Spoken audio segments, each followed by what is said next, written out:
the depth of attention she was giving to them. Quite quickly, I realized that Catherine was the kind of reader every writer hopes for, someone who reads for content, certainly, but who is also engaging with questions from her own life as she reads. Before we began to talk in depth about the books, and long before we began to talk about the project that evolved into this book, Catherine was allowing herself to read her own life and experiences from a broader perspective, using my books as her catalyst. And not only was she reading and thinking, she was also making changes that she believed were enhancing her life in new and very welcome ways. Over several months, Catherine continued to feed back to me glimpses of the practical effect the books were having on her life. She was seeing things differently. She was responding to life more confidently. She was making choices more easily. She was feeling lighter and happier. Her passion for literature and her training in reading books closely meant that she was also sensitive to the art of writing, to how information is conveyed as well as to the content. That breadth of appreciation made those conversations enormously rewarding for me. They allowed me to see the span of my books freshly. And because she was talking so openly and honestly about her life, while she was also talking about my books, I began to know Catherine better and to trust her instincts. At some point in this dialogue, fitted between songs at choir practice, or occasional phone calls in the midst of two extremely busy, overcommitted lives as working mothers, Catherine made a fairly startling request. Many people, she asserted, would be or could be as supported by my work as she had been, but might see themselves as too busy to read an entire book from cover to cover. Her generation particularly, Catherine suggested, had become used to wanting and getting information in highly focused, highly accessible chunks.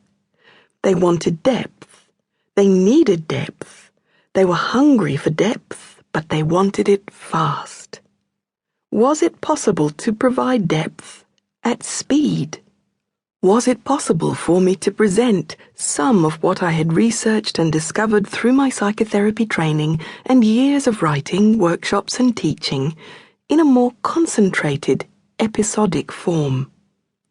Was it possible to give readers the essentials of what I believe to be the most useful principles and actions psychologically and spiritually? And could I do it in such a way that this would go to the heart of people's lives as they ran, sometimes breathlessly, between work, love, family responsibilities, social concerns, public demands, and private dreams? Holding this book in your hands, you will know that the answer was, eventually, yes. But the journey turned out to be more complex and richer than I could possibly have imagined. When Catherine put this idea to me, I was intrigued. My own two beloved children were becoming adults. I know and admire the generation younger than Catherine's, and was well aware that in this information age, the ways in which knowledge is shared are at least as crucial as what that knowledge is.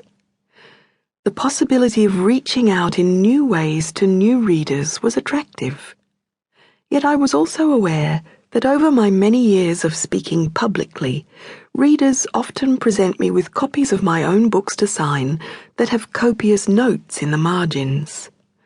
Those readers, too, who have in part loved my earlier books because they are more leisurely and internal, might, I thought, also welcome a book that reviewed the more familiar essential questions while also moving on to new territory. A different format would give me a chance to look very directly at the most persistent issues and questions that run through our lives. I would need to be clear and direct about what was and is most useful. Yet I still also have the instincts of a novelist, Some things need to be said. To keep listening to this audiobook, I've left you a link in the description so you can do it, at no cost thanks to Audible's 30-day free trial.